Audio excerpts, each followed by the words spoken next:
안녕하세요. 광교고입니다. 오늘은 힐스테이트 등촌역 평형 분석을 해드리겠습니다. 제가 요즘 분양하는 아파트들 계속 영상을 올리고 있지만 평형 분석까지 해드리는 경우는 많지 않습니다. 왜냐하면 그냥 소개는 해드리지만 특별히 그렇게 좋다고 생각하지 않기 때문에 그렇게 이제 평형 분석까지는 해드리지 않았습니다.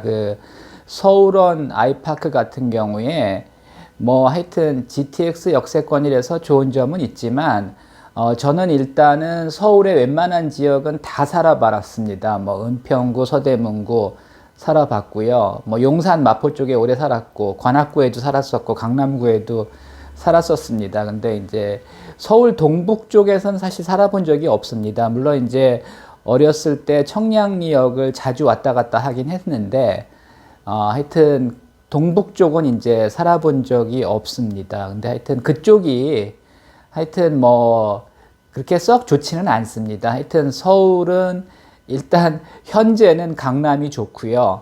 그 다음에 강서 쪽은 그렇게 나쁘진 않습니다. 공항 근처는 조금 기피하지만 공항에서 좀 떨어져 있다면 사실은 괜찮습니다. 그리고 제가 이제 일산도 살았었고 지금은 광교 살고 있지만 하여튼 일산도 살기는 좋은데 사실은 다른 지역 가기가 그렇게 쉽지는 않습니다. 예를 들어 강원도나 저 남쪽에서 서울까지 왔는데 서울에 진입해서도 사실 일산은 한참 가야 되거든요. 그리고 그 위쪽으로는 별로 갈 데가 없고. 근데 하여튼 등촌동은 사실은 서울의 이제 서남 쪽이고 강서구를 그렇게 선호하지는 않지만 등촌동은 거의 양천구입니다. 그래서 거의 목동이랑 바로 붙어 있습니다. 그래서 강서구지만 입지가 상당히 좋습니다. 하여튼 9호선 등촌역에서 이제 9호선 타면요. 당산역에서 2호선 연결되고 여의도역에서 5호선 연결되고 노량진역에서 1호선 연결되고 동장역에서 4호선 연결되고 고속터미널에서 3호선 연결이 됩니다. 그래서 서울 웬만한 지역은 다 한 4, 50분 내면 다 갈 수 있고요. 그 다음에 여기가 이제 공항대로도 이용할 수 있고 또 이제 올림픽대로도 이용할 수 있기 때문에 사실은 굉장히 교통이 좋습니다. 제가 이제 하여튼 서울원 아이파크 같은 경우는 사실 GTX가 들어온다는 거 외에는 크게 좋은 점이 없고요.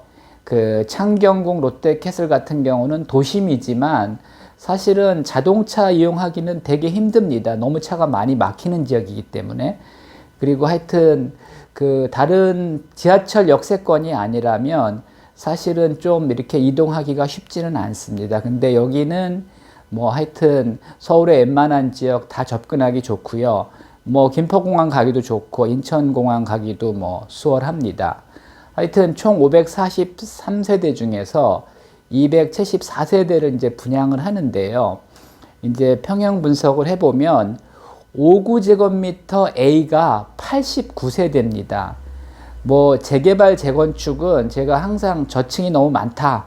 그래서 좀 하여튼 저층을 싫어하는 분들은 청약하지 않는 게 좋다. 이제 이런 말씀을 여러 번 드렸는데 하여튼 89세대 중에서 5층 이상이 51세대입니다. 그러니까 여기도 저층이 적은 건 아닌데 그래도 5층 이상도 꽤 있습니다.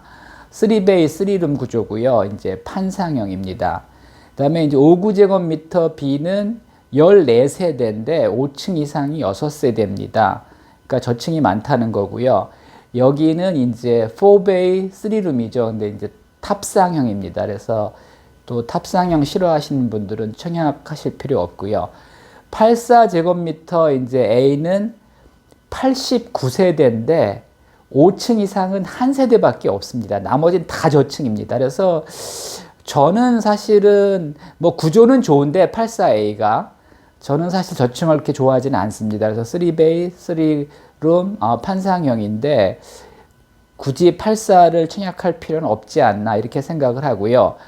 84제곱 B는 이것 이제 3베이 3룸 판상형입니다. 그리고 좋습니다. 이거 하여튼 29세대 중에 5층 이상이 22세대입니다. 그래서 세대수 자체가 많지는 않지만 좋습니다, 이거. 그 다음에 이제 84제곱미터 C가 있는데 53세대 중 5층 이상은 37세대고요. 역시 이제 4베이 3룸, 뭐 탑상형입니다. 그래서 이것도 역시 이제 탑상형이기 때문에 세대수는 뭐 괜찮고, 사실 이제 그 중층 이상이 이제 많아서 괜찮은데, 하여튼 요것도 이제 탑상형입니다. 근데 제가 여러 번 말씀드렸지만 저희 집이 탑상형인데 뭐 광교는 탑상형이 압도적으로 많습니다. 근데 그렇게 나쁘지는 않습니다. 물론 판상형이 더 좋습니다. 근데 하여튼 요것도 괜찮다고 생각을 합니다. 그래서 이제 가격이 이게 이제 11억대, 요게 이제 고층 기준 14억대고요. 뭐 저층은 한 1억 이상 차이가 납니다. 그래서 이제 저층은 싸지만 뭐 하여튼 일부러 저층을 할 필요는 없다고 생각을 합니다. 그래서 제 생각에는 뭐 59A가 그래도 괜찮고요. 84B, 84C가 이제 괜찮다고 생각합니다. 그래서 제가 이제 그 서울원 아이파크도 최근에 올렸고 창경동 롯데캐슬도 이제 최근에 올렸는데, 제가 볼 때는 하여튼 최근에 분양한 서울 아파트 중에는 그래도 여기가 괜찮지 않나, 뭐 그런 생각을 했습니다. 그래서 하여튼 뭐 다 비교해 보시고 청약하시되 뭐 하여튼 괜찮은 것 같습니다. 참고하시기 바랍니다.